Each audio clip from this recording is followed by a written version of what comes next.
गेल्या वर्षी या वर्षी झालं ना? हो याच असं. तुमचं पूर्ण नाव काय? राजेश्वर केरबाजी बोथी. फुल आवाज येते त्याच्यामध्ये जराशी पुढं पुढं वाटतं घ्या. नमस्कार. आज जवळपास राजेश्वर बोथिंगे हे एक वर्षाआधी आमच्या मनस्वी हॉस्पिटल इथे त्यांनी आले होते. त्यावेळेस यांनी येताना असा त्रास होता त्यांना की त्यांचे जे खालचे पाय होते ते बिलकुल त्यांना चलता येत नव्हतं ना उठता येत नव्हतं. जवळपास हा GBS सिंड्रोमसारखा हा त्यांचा डिसीज होता. तर त्यावेळेस आल्यानंतर त्यांनी बऱ्याचदा म्हणजे असं गावाकडे त्यांनी दाखवलं, पण आपल्याकडे नंतर आल्यानंतर त्यांचं निधन, कारण आमच्या इकडे हिमायतनगर तालुका म्हटलं तर एकदम खेड्यामध्ये असल्यामुळे CT स्कॅनचा वगैरे किंवा MRIचा असली कुठलीही सुविधा नव्हती. पण यांची परिस्थिती फार हलाखीची असल्यामुळे हेही कुठली तपासणी करण्यास काही असं यांच्याकडे एवढा पैसा नव्हता, किंवा LP करण्यासाठी जसं की आपण पाठीतून पाणी काढून कुठले इन्फेक्शन वगैरे झाले काय, डोक्यात कुठे इन्फेक्शन वगैरे गेले काय, किंवा कुठल्या MRIमध्ये कुठे रक्तपुरवठा वगैरे काही कमी आहे का, ह्या गोष्टी बघण्यासाठी कुठल्याही सुविधा नसल्या कारणाने यांनी ट्रीटमेंट स्वतःही आमच्याकडं त्याने म्हटलं की साहेब तुम्हाला जे करायचं ते करा, परंतु ट्रीटमेंट इथंच करा. आम्ही मोठ्या सोयऱ्यानं म्हणा की धीरज देऊन की म्हटलं चला ठीक आहे. यांच्या घरच्यांनी आम्हाला परवानगी दिली. यांच्या पत्नी ज्या आहेत त्या आशा वर्कर आहेत वाशी इथले, आणि त्यांनी म्हटलं सर काय आमच्याकडे एवढा तर पैसा नाही आहे, तुम्हाला जे करायचं करा.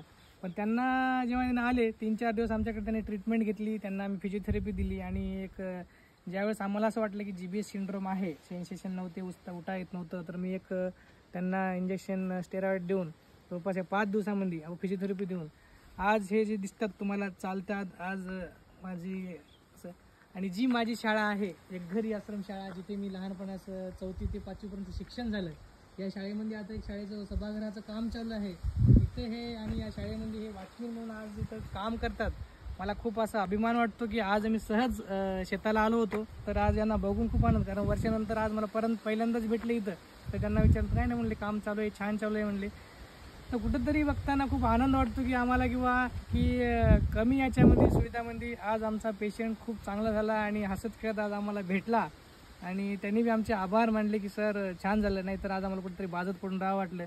आणि मला खूप आनंदाची गोष्ट वाटते की यांना मी आता प्रश्न हसत विचारला तुम्ही सोडली का, तर त्यांनी म्हणले खूप छान वाटले की वा दारू सोडली. तर मला असं वाटते की आपण कुठल्या ज्या गोष्टीमुळे जर आपल्याला त्रास होत असेल तर ती गोष्ट न करता सोडून दिलेली बरी.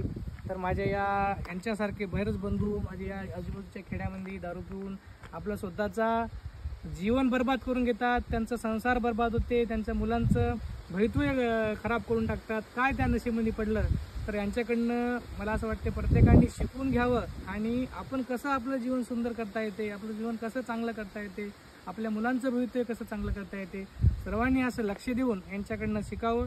आणि आज मला खूप आनंद वाटला यांच्याकडनं बघून. असंच तुम्ही कामं करावं आणि अशीच प्रेरणा घेऊन कधीमध्ये आमच्या हॉस्पिटलला एकदा तरी खूप चांगलं झालं असं आम्हाला सांगायला आलं तरी आम्हाला खूप अभिमान वाटते.